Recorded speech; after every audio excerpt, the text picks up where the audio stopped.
Today we have with us Penny Marshall, professional life coach in the business sector. She's joined us to talk about commuting and how to survive it. Penny, nice to have you on the show. So, how long do people spend commuting each day?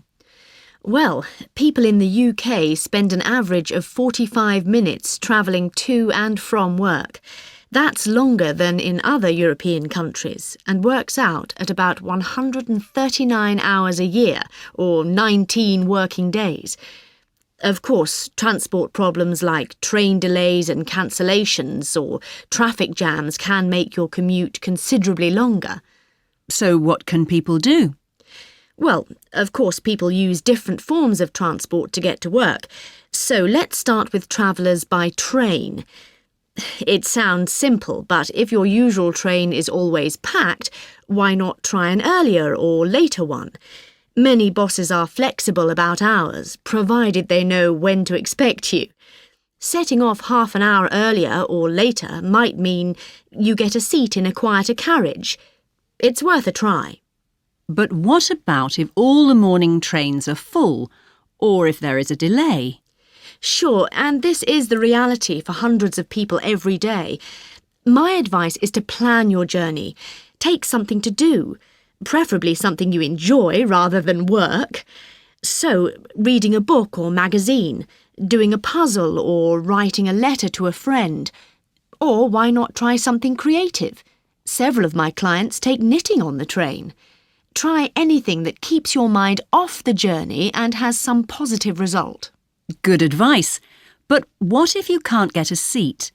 A lot of commuters have to stand on the train. Of course, you're right, and that can be very uncomfortable. People don't like losing their personal space and can get very stressed.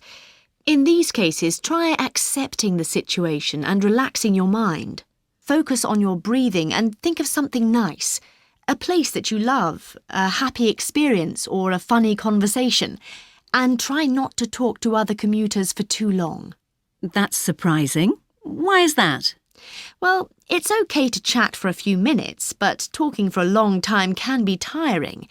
And if you are in a group of stressed people who are all complaining about the trains, you will end up in a really bad mood yourself. Yes, I see. That makes sense.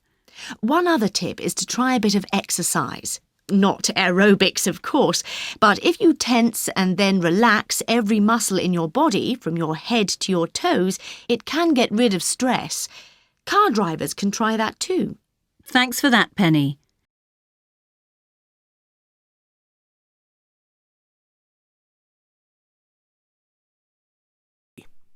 Dr. Phillips, before we get our first caller, what problems do you have to deal with? Well, all sorts of problems, really. Bullying, depression. But what is noticeable over the last 10 years is the increase in addictions of all sorts, from eating disorders to gambling. Well, we have our first caller, Mrs. Jason. Is your call about addictions? Not really, but it's about diet. My question concerns the meals served in our schools. I'm sure you're aware that the schools serve unhealthy, fat-filled fast food every day, and that there are now 3 fizzy drinks vending machines in the high school. The school says it offers a choice, but what I want to know is whether you have any advice on how to control my children's eating habits when they are at school. Obviously, my husband and I talk to them about the dangers of excess fat, but when we're not there, I'm afraid they forget all that we've told them. Yes, a difficult question, and one which I have discussed several times with education chiefs. The obvious solution would be for the schools to allow parents to choose their children's meals, but this doesn't happen. A major problem is peer pressure. Children choosing salads can be laughed at for being strange in some way. I think what we need to do is to show children that healthy food is somehow cool. Try talking to your children about famous vegetarians or healthy eaters, or find out about sports stars' diets. Give them role models who they can look up to so that they can turn round to people at school and say, well, so-and-so doesn't eat chips either. Oh, yes, that's an excellent idea. Thank you. Thank you. And we have another caller on line 2. And I think this call is more about an addiction. The internet. I'm sorry? My son, he's always on the internet. He's sailing all night. Ah, surfing. Yeah, surfing or playing online games.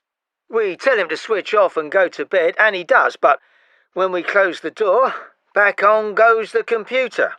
You could take the computer out of his bedroom and have it in the living room. That way you control when he uses the computer and what he does on it. I'm not going to do that. All his friends have got computers in their bedrooms. We're just as good as they are. Anyway, he doesn't want to be there with us watching the TV. He wants to be on his own. It's not normal for a 15-year-old to want to be with his parents all the time. I mean, we'd love him down here with us, and there's a lovely big desk, but...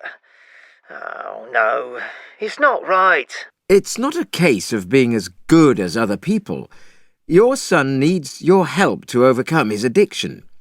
If you don't wish to take the computer away from him, which I still think is the best option, then perhaps you should consider psychiatric help. Get a counsellor to talk to him and try to help him reduce his dependence on the computer. There are often free counselling services offered. Counsellors? Psychiatric help? Addicted? Are you saying my son's mad? Not at all. Many people have addictive personalities. It's not madness at all. But if you are against that idea, then my other suggestion would be to give him other interests. Encourage him to take up a sport so that in the evening he's more tired and will fall asleep more easily. Well, 3 very useful pieces of advice.